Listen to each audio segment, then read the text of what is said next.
Assalamu alaikum wa rahmatullahi wa barakatuh. Muhammad Bilal from Saudi Arabia.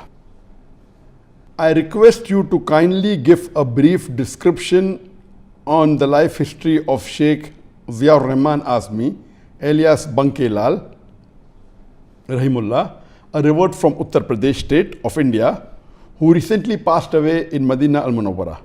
Inshallah, this story might provide inspiration to many of our Muslim brothers, and God willing might also serve as an eye-opener to many Hindu brothers.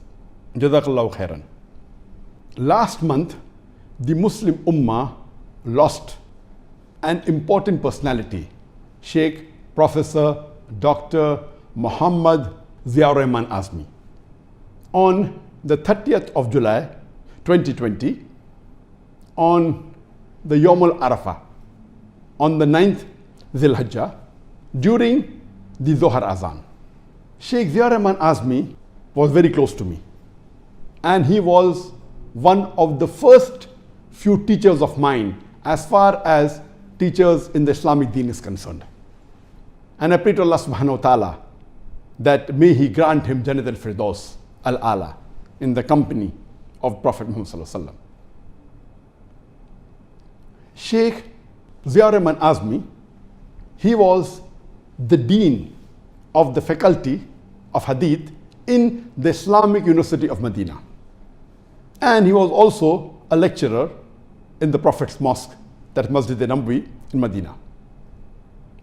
Who would have imagined that the person who was the dean of the faculty in the famous Islamic University of Medina and also a lecturer at the Prophet's Mosque, Masjid al-Nabawi, was born in a Hindu family in 1943, about 76 years ago, in the village of Bilaria Ganj, in Azamgarh, in the state of UP, in India. Imagine a person who was born in Uttar Pradesh, one of the most communally charged states in India, where the Muslim minority, they are harassed and persecuted. From there, where he was born, Allah transformed him, and a person who spent most of his life in the most peaceful city in the world, that is Medina Munawwara. And Alhamdulillah, he died on one of the best days of the year, that is Yawm al-Arafah, during the Azan of Dhuhr time. Alhamdulillah, what a journey. Sheikh Ziaur Rahmaan Azmi, his name was Banke Lal, and he was born in a Hindu family, and at the age of 16, he was inspired by the teachings of Islam. Mainly, he was inspired by the oneness of Allah subhanahu wa ta'ala, by the message of Tawheed in the religion of Islam. And at the age of 16, he reverted to Islam. After he accepted Islam, his life was in danger in the state of UP. He was forced to migrate to do Hijrah to the state of Tamil Nadu. And in Tamil Nadu, he studied Arabic and Islamic studies in Jamia Darus Salam in Umrabad in Tamil Nadu. And after he completed his course of Arabic and Islamic studies, after 6 years, he was accepted as a student for the bachelor's degree in the famous Islamic University of Medina. Alhamdulillah, he was the first Muslim who was a Hindu revert who was accepted as a student in the Islamic University of Medina. And after he finished his bachelor's degree in the Islamic University of Medina, he went to Mecca and he enrolled himself in the King Abdulaziz University in Mecca, and he finished his master's degree. And later on, this university is now called as the Ummul Qura University in Mecca. And from Mecca later on, he went to Cairo, Egypt, and he did his PhD in Al-Azhar University in Cairo, in Egypt. And after he finished his PhD, he came back to Saudi Arabia, and Alhamdulillah, he was appointed as a professor in the faculty of Hadith in the Islamic University of Medina. And later on, he took various posts of administration, of teaching in various institutes, including the Muslim World League, the Rabta Alam al-Islamiyya in Makkah. Later on, he was again appointed as the Dean of the Faculty of Hadith in the Islamic University of Medina, where he retired.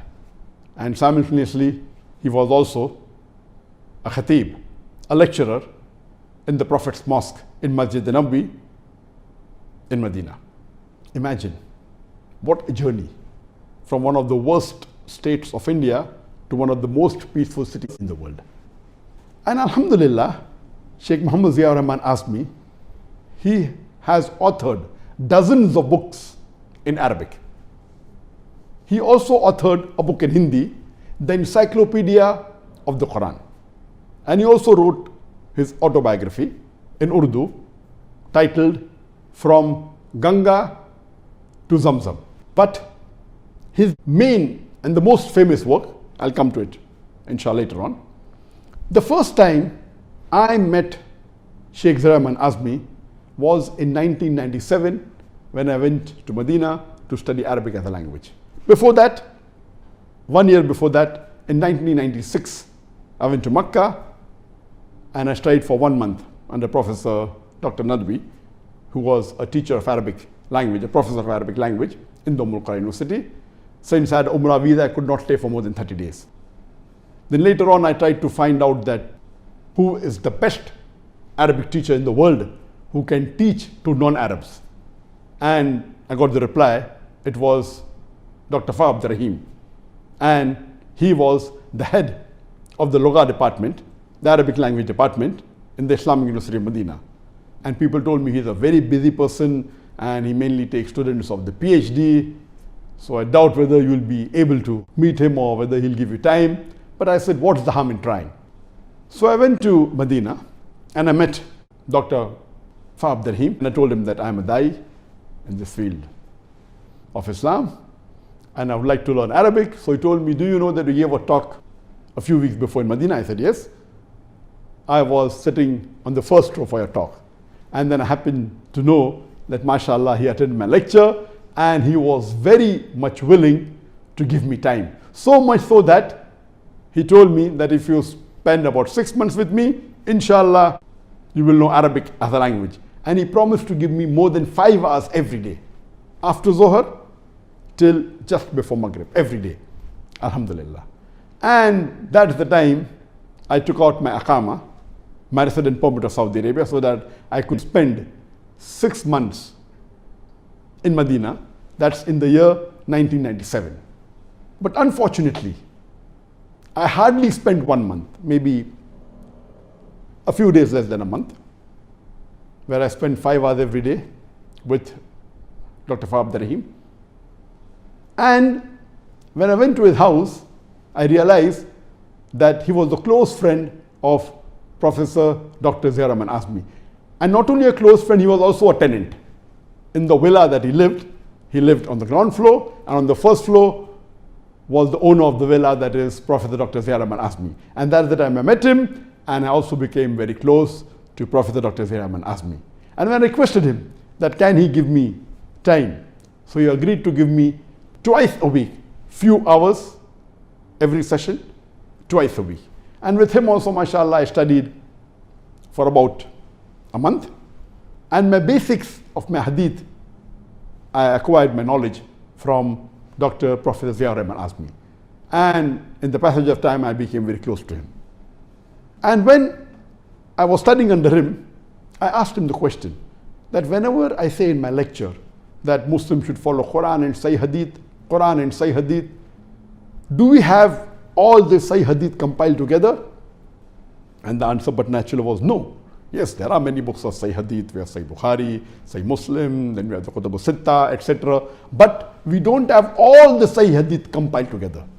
The best work that was done at that time was by Shaykh al-Albani. Besides the two Sahihain, Bukhari and Muslim, the remaining 4 books of the Kutub al-Sitta, that is Sunan Abu Dawud, Sunan Nisai, Tirmidhi, and Ibn Majah, Shaykh al-Albani, he bifurcated into Sahih and Zaif. So you have the Silsila Sahih, which has compilation of all the Sahih Hadith in the balanced 4 books of the Kutub al-Sittah. But to say that all the Sahih Hadith were compiled, many of the people tried in the past, but no one completed the project. So while discussing with Shaikh Professor Ziaur asked me, this was the time that maybe the seed was sown. And after he retired, alhamdulillah, he spent about 15 to 18 years in this project. And he compiled all the Sahih Hadith together. And according to Professor Ziaur Azmin, he told me that there are about more than 1 million hadith that is there.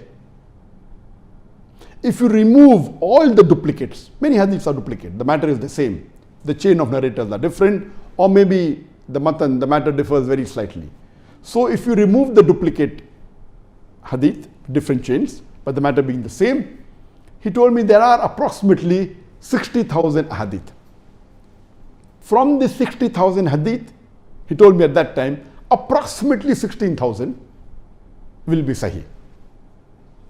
And after he retired, alhamdulillah, he took this voluminous project to compile all the Sahih Hadith of all the books, not only the Kutub al-Sittah, but all the other books of Hadith, and get them together and remove the duplicates so that anyone who reads this book can say that he has read all the Sahih Hadith. And he told me that to the best ability, he finished this project, maybe I think about 4 years back. And that was the first edition that was printed. In the manuscript form, it was in 20 volumes. And this work was given to Darus Salam for printing. And they printed this book, which Shaykh Ziaur Rahmaan called it as Jame Kamil. The full name is Al-Jame Al-Kamil Fil Hadith As-Sahih Al-Shamil. This is the complete name. Short form is Jame Kamil, we say. But the full name is Al-Jame Al-Kamil Fil Hadith As-Sahih Al-Shamil. This is the complete name. And it was printed in 12 volumes by Darus Salam, the Arabic. And it contained about 16,500 hadith. All the duplicates removed, and it gave the chain of narrators. It also gave the hujjah, why this hadith is sahih or why this hadith is zaif, and didn't include it into the main list. And he had his own criteria. Every scholar, besides the basic criteria that is there of the sahih hadith, they have their own way of analyzing. And they may agree with most of the scholars, they may differ sometimes. So he gave his reasoning why he differed when some scholars say it is sahih, and according to him it wasn't sahih, it was zaif. He gave his reasoning, or some scholars said zaif and he said it is hasan. So the takhrij is also there. So all this put together, the chain of narrators with the takhrij, it was approximately 16,500 hadith. And he added another 3,000 hadith to it.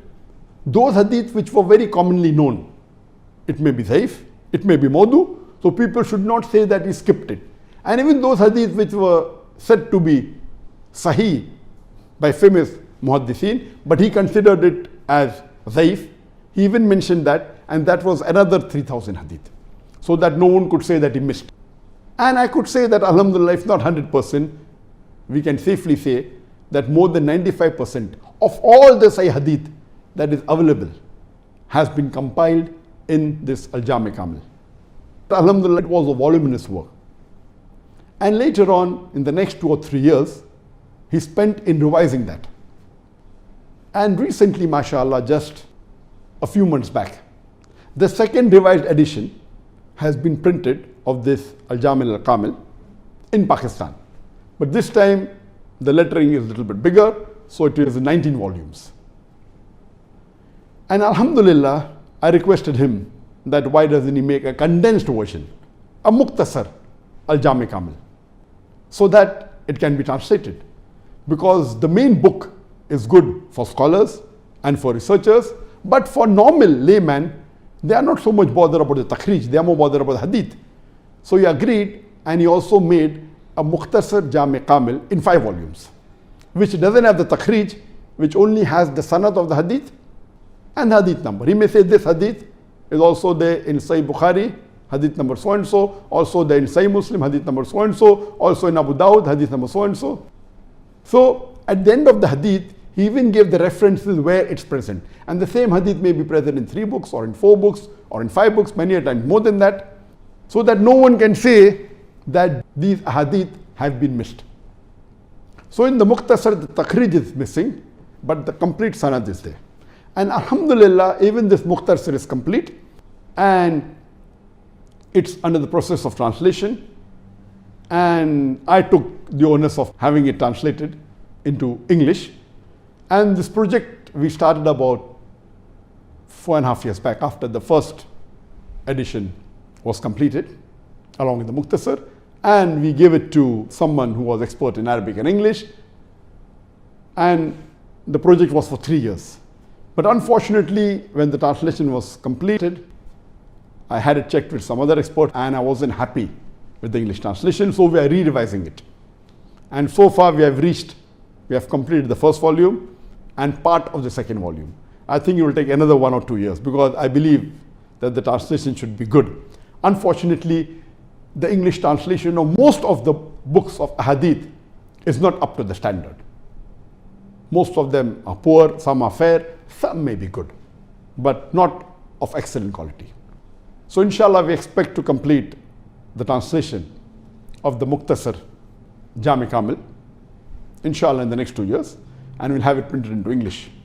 I also requested Prophet Ziaur Azmi to have the full Jami Kamil only in 1 volume without the sanad, which he disagreed. He said, we as muhaddiseen, we don't believe a hadith can be without sanad. I said, let's be practical. If you want to give it to the layman or maybe a student of knowledge, to make it more compact so that only write the name of the Sahaba who narrated it without the sanad.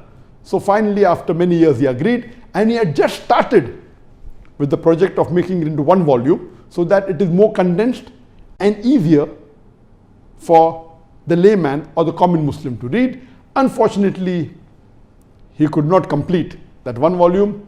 I'm in touch with some of my common friends and with the children of Prophet Ziaur Azmi, and inshallah we'll try and make this Jami Kamil into 1 volume so that we only have the main hadith with the name of the Sahaba, so that the hadith becomes much shorter and easier for a common man to read. And if we read this, we can at least say that we have read the Quran and we have read almost all the Sahih Hadith.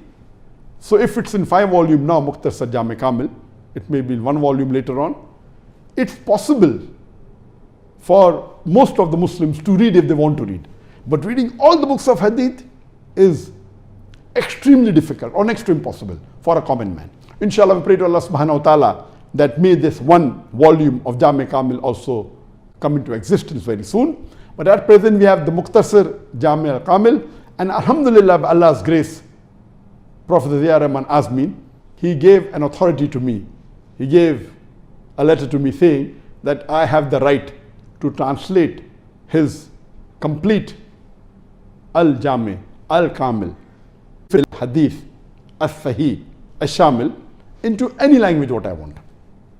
And he gave me permission even for the Mukhtasar Jami Kamil to be translated.